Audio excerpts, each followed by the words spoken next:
Hey, VR30 Badman, I got these Stillen 3-inch in diameter, short, hot air intakes, but I didn't get the long tube since it was a Facebook deal. Do you have any idea how I could convert them into long tubes? First of all, let me clear this up, okay? Based off my knowledge, you cannot run 3-inch intakes without a tune, right? So if you install that on your car and you were driving perfectly fine, that's not a 3-inch intake. That's 2.5 inch. I'm pretty sure it's 2.5 inch. Even on their website, I did the research, I just checked. They said that you could use it without a tune. That means just 2.5 inch intakes. So let's just clear that off. So you have 2.5 inch intakes, because I can't find any Stillen intakes that's 3-inch shorties. All right. So you want to make it into a 3-inch, right? Here's what you need to know. I really hope you didn't pay over $100 for those intakes on Facebook Marketplace or you got scammed. But you're going to need intercooler piping. If you want to go 3-inch, you're going to need 3-inch intercooler piping.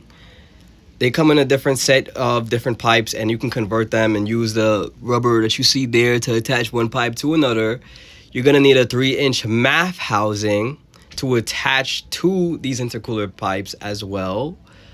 And if you want to keep your stock PECV housing, you could implement that as well.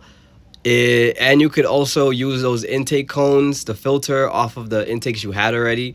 But me personally, I wouldn't run used intakes. I would just get brand new intakes off of AFV's website and call it a day.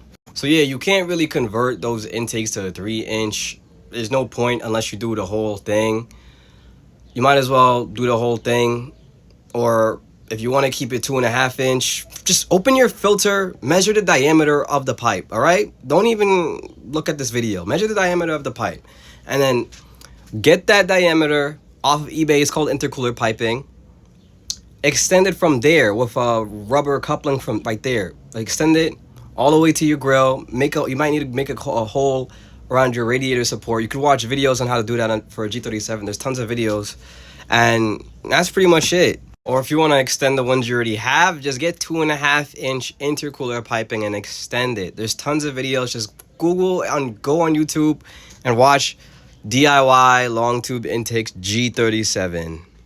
One final note I want to add is if you install your DIY intakes and your RPMs is bugging out, that means you have a vacuum leak and one of the clamps that you tied on wasn't tied up enough.